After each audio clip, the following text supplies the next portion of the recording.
Let's go. It is October the 19th, 2018. All right, so I know I can't be the only Bucs fan. I haven't heard anybody else talking about this, but the Bucs, right? They were just no captains, no captains. Here we are. We're 2-3, and finally we decided to name our captains. And I didn't hear anybody speaking on this. Now, as much as I love press conferences, as much as I love listening to these guys talk, I have slacked a little bit. I haven't been on top of my game, and I've been very busy, and so I've just had other things going on, and I really haven't been able to put the focus in on this, specifically these press conferences. Because when I started this channel, and when I really decided to split off from my Trust the Process channel and really start talking on this channel, I really wanted to dive into the press conferences, to the body language between the players, the coaches, just everything, and I wanted to talk on a lot, but I've just been so busy that I haven't been able to. But one of the first things that I noticed was the lack of captains. Now, one of the reasons, obviously, I've said this before, I'm a huge Jameis fan, and obviously, the last couple of years he's been rocking the captain patch. And this year, of course, he was suspended, and I didn't see anybody on the offense. I didn't see Mike Evans, which I knew he would be a captain, so I didn't see him with a captain's patch, and I kind of thought that was a little interesting.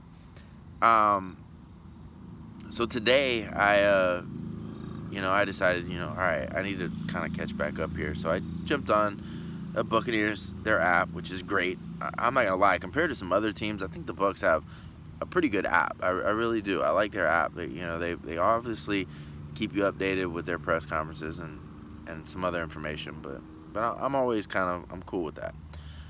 So today I go on there and I see there's a press conference with Dirk Cutter, which I don't know if that was from today or yesterday. I can't remember, but it was talking about the captain. So I look up to see who was named captain, and pretty interesting. So Ali Marpet and Mike Evans, right? I knew Mike Evans. Ali Marpet, it's interesting, I mean, I can't remember too many times where a team went from having a captain, specifically your quarterback, and then kind of de-badging, like decaptainizing. I don't know what you want to call this. But taking away that from the player. These are usually chosen by other players on the team. So for Ali Marpet to get that, I found that to be interesting.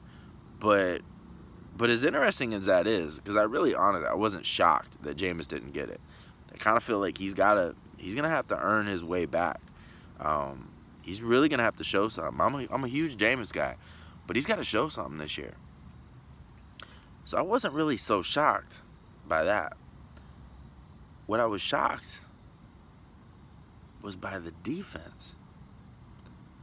Quan Alexander and Levante David now, which means Gerald McCoy is not a captain. That's interesting to me. That is really interesting. I don't know. I don't know what to say. There's a lot of Bucs fans that kind of, throw some shade. Not really big Gerald McCoy fans out there. For me, I don't know. I feel like Gerald McCoy stepped into a position in which, in my opinion, in my lifetime, I got to see the greatest, the best defensive tackle that I've ever seen, ever witnessed play the game, and Warren Sapp. Again, I'm a Bucs fan. I wear rose-colored glasses, but in my lifetime, I have never seen any defensive tackle do what Warren Sapp was able to do. That guy was an absolute wrecking ball. And even when even when he left and they decided to stick with Booger McFarland, they admitted that that was the wrong choice, that they should have stayed with Warren Sapp, that he still had some gas in the tank, and they should have let Booger go. But they thought that they were making the right move, and I understand why they did what they did, but they made the wrong decision. Warren Sapp should have remained a Buccaneer until he was done. Now, off the field, you can think whatever you want to think about Warren Sapp, right? That's not what I'm here to talk about. He's one of the greatest of all time. He's the greatest I've ever seen play, and you can debate with me all you want about what you think, but that's the guy for me. The only downfall for him is that he attended the University of Miami and not Florida State, but whatever. I'm not going to hate on him for that. But I think Gerald McCoy having to kind of step into that role, right, and fill those shoes, I think there's some high expectations. Now, having said that, we got one of the worst defenses in the league right now. It's an absolute joke. So this ain't even about meeting expectations. This is about just showing up. Like, let's do something. And I just feel like, I don't know. It's just, there's an edge that misses from him. When I watched that Steelers game, right, and he got the penalty for knocking Ben Roethlisberger over, and he's like apologizing to Ben Roethlisberger. Like, dude, are you kidding me? Like, I remember watching Warren Sapp like almost decapitate somebody, right, and one of the dirtiest hits ever against the Green Bay Packers one time, and then yelling at the coach on the way back to the locker room after the game. Like, no. Like, the NFL is getting soft, and Gerald McCoy is soft. That's just my thought, right? Again, I'm not taking anything away from the player, right? I still think he's a great player. I think he stepped into some big shoes that is tough, because the guy that held that position down for so long as a Buccaneer fans kind of look at that position, and we have high expectations. But at the same time, like, this dude's making bread. He's making some serious coin. Step up to the plate, dude. You want to be Superman, Batman, whatever your superhero name is, like, come on, So, oh well.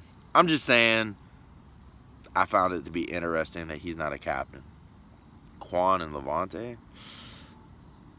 And Quan's another guy. I've heard people kind of rumbling, like, is this guy overrated? I don't know. I love Quan. Me personally, I'm a Quan guy. That's my guy. But I'm also a Jameis guy. So maybe I'm seeing these guys through rose-colored glasses. I don't know.